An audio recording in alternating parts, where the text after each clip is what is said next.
है, शादी वगैरह की क्या परंपरा है? देखिए, हम लोग शादी करते हैं तो कभी भी लड़की पक्ष से पहल नहीं होता, लड़के पक्ष वाले पहल करते हैं। लड़के पक्ष वाले? हाँ, लड़के वाले। और लड़के वाले कुछ कुछ सामान लेके लड़की को देते हैं। एक कितनी बड़ी परंपरा है। मतलब जो हिंदू धर्म है उसका सीधा उल्टा है। हमारा उल्टा हिंदू धर्म है, क्योंकि हम तो पहले है ना, धरती में हम है। मतलब एक दूसरे के अपोजिट है। हाँ, हम जो है हम पूर्व की तरफ देख के पूजा करते हैं, सूर्य को लेके। वो उत्तर के पूर्व पश्चिम की तरफ देख के करते हैं, समझ गए। हम जमीन में लाश को दफन करते हैं, वो जलाते हैं। हमारा जो भी सिस्टम है प्रकृति जनित है, प्रकृति से संबंधित है। कोई भी हमने दिमाग कर सोच कर नहीं बनाया। और हिंदू धर्म में जो है उन्होंने सोच समझ के दिमाग से बनाया है। हम प्रकृति से अडॉप्ट किए हुए हैं। हमारा जो 3 नेंग है हमने नहीं बनाया। प्रकृति में कोई भी चीज, जैसे आम का बीज लेंगे, जमीन में गाड़ेंगे, पेड़ होगा, फल लगेगा, फल एक दिन गिर जाएगा। इन्हीं तीनों चीजों को हमने देखा प्रकृति का।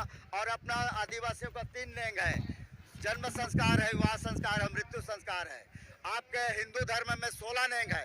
ये 3 नेंग जो आदिवासियों का हमने नहीं बनाया, प्रकृति का चलन है, उसको हमने अडॉप्ट किया। इसीलिए हमको प्रकृति वंशी कहते हैं, समझ गए ना। हिंदूवादी धर्म में कोई धर्म नहीं है, वो उसका कोई गुरु नहीं है, कोई धर्म पुस्तक नहीं है जैसे मुसलमान और क्रिश्चियन का है। एक चलायमान पद्धति है, वो भी हमसे उधार लिया गया है। आर्यन पद्धति, गोंडियन या आदिवासी पद्धति का उधार लिया हो चीज है। हमने जैसा जैसा किया उसी के विरोध में किया, इसीलिए हमारे विरुद्ध में नजर आता है। हमारी घड़ी हम दाएं से बाएं परिक्रमा करते हो, बाएं से दाएं परिक्रमा करते हैं।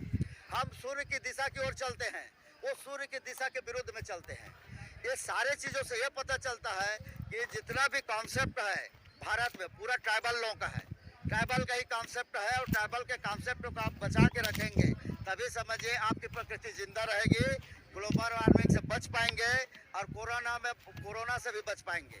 आप थोड़े से भटक गए थे, मैं शादी के बारे में पूछा था, थोड़ा सा बता। हाँ, शादी के बारे में यह है कि लड़की की तरफ से पहल नहीं हो तो लड़के की तरफ से होता है। और हम शादी करते हैं लड़के के घर में ही। लड़की हमारी बारात लेके आती है लड़के के घर में। लड़की बारात लेके लड़के के यहाँ जाती है? यस। और आजकल देखिए वही हो रहा है। आज देखिए भारत भर में जितने धनाढ्य व्यक्ति है ना, लड़की वाले आ जाते हैं लड़का के घर में। ये आदिवासी के तौर तरीकों अपनाया जा रहा है। तो हम शादी ब्याह करते हैं, लड़की आती है बारात के यहाँ लड़के के घर में, वहाँ पर सारा नेंग होता है, और वहाँ लड़की वाले लड़के को छोड़ के, लड़की को छोड़ के वापस हो जाते हैं। वहीं पर छोड़ देते हैं। हाँ, लड़की के घर लड़की छोड़ देते हैं। हाँ, उसका नेंग थोड़ा लंबा है, यहाँ पर आप डिस्कशन में नहीं बता सकते। मेन चीज ये है, मेन फर्क ये है कि हमारे में दहेज प्रथा नहीं होता। हम वधू मूल्य प्रथा है। आदिवासियों में वधू मूल्य प्रथा मतलब होता है, हम लड़की जिस घर से लेते हैं उनको कुछ सूख या कुछ रुपया जमा कर देना पड़ता है। लड़की के पिता को हमको कुछ संपत्ति देना पड़ता है। इसी के विरुद्ध में हिंदू धर्म में लड़की वाले लड़के को दहेज देते हैं, जिससे पूरा भारतवर्ष पीड़ित है। तो कितनी उच्च परंपरा है आदिवासियों का, बताइए कि लड़का वाले लड़की के सम्मान में वहाँ पर कुछ न कुछ धन संपदा, कुछ खाने पीने का सामान, कुछ भी बकरी मुर्गी जो भी समर्पित करते हैं तब वो देने के लिए होते हैं। ये कितनी उच्च परंपरा है। यह परंपरा अगर सब में आ जाए तो जो महिला सशक्तिकरण है, बेटी बचाओ बेटी पढ़ाओ है, ये सिर्फ नारा है। असली बेटी बचाओ बेटी पढ़ाओ महिला सशक्तिकरण तो आदिवासी कर रहा है, जो महिलाओं का सम्मान करता है। और दूसरे समाज में दहेज प्रथा के कारण जाइए बहू और बेटियों को जलाया जा रहा है। कितनी बड़ी समस्या है आज देश में। तो मेरा कहने का मतलब यह है, अगर पूरे भारत की समाज आदिवासी कॉन्सेप्ट, आदिवासी रीति रिवाज को अपना ले तो सारे चीज़ों का बचाव हो जाएगा। धर्म, संस्कृति, रीति रिवाज और पैसों का भी बंटवारा हो जाएगा। क्योंकि हमारी जो शादी होती है ना, सूर्य की रोशनी में होती है। सूर्य उदय हुआ इतने बजे तक शादी हो जाना चाहिए। इसका क्या मतलब है?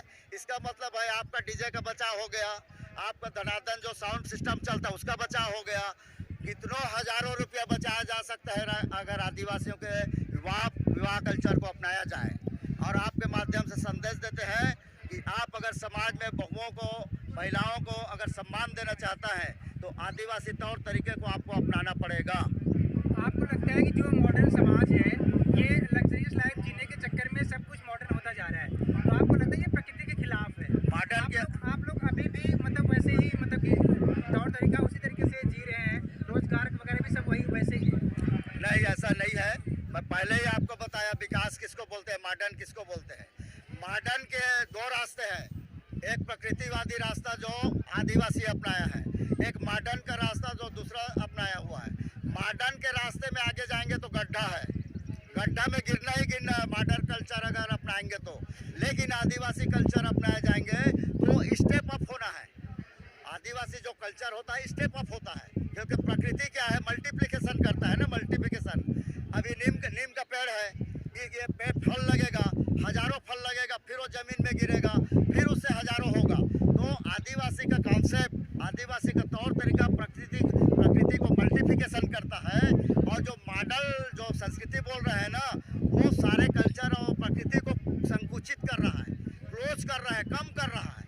तो आपके ऊपर है किसको लेंगे, मॉडर्न संस्कृति लेके गड्ढे में गिरेंगे या ट्राइबल के प्रकृतिवादी विचार को लेके आप मल्टीप्लिकेशन स्टेप अप होंगे। वो संसार का अपना अपना है। और देख लिए मॉडर्न का स्वरूप देख रहे हैं, चीन में क्या हाल है, चीन का हालत देख रहे हैं ना, चीन का हालत देख रहे हैं, क्या क्या खाना पीना खा के आज क्या हालत हो गया। दाल रोटी खाते तो होता क्या कोरोना इफेक्ट, बताइए। ये आप मॉडर्न के रास्ते पे जाएंगे तो कोरोना आएगा, लेकिन आदिवासी के रास्ते पे जाएंगे तो जीवन आएगा। और जीवन जब तक रहेगा तभी जीव का बचाव है, समझ गए ना।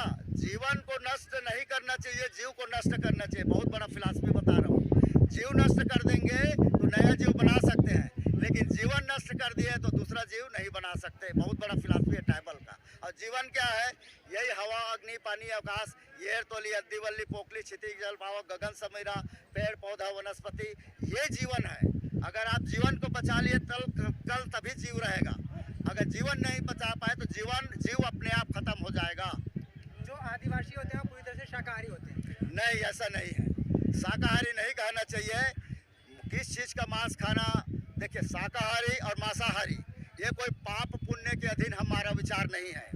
किस जीव को कब नष्ट करना है ये पूरी तरह प्रकृतिवाद के ऊपर है, आप भी उसको कंट्रोल नहीं कर सकते। तो हाँ, तो किस जीव को कब नाश करना वो हमारे ऊपर है। हम किस जीव का मांस खाएंगे, किस खाएंगे, ये पाप और पुण्य के हिसाब से नहीं सोचते। हमारे में पाप पुण्य स्वर्ग नरक नहीं होता, समझ रहे हैं ना। हम प्रकृति के हित और अहित को समझ के किसी जीव का नाश करते हैं। अगर बहुत कम संख्या में कोई जीव बचा है तो उस जीव का नाश नहीं करते, समझ गए। कितनों भी कम बचा हो उसको जीव का नाश नहीं करते।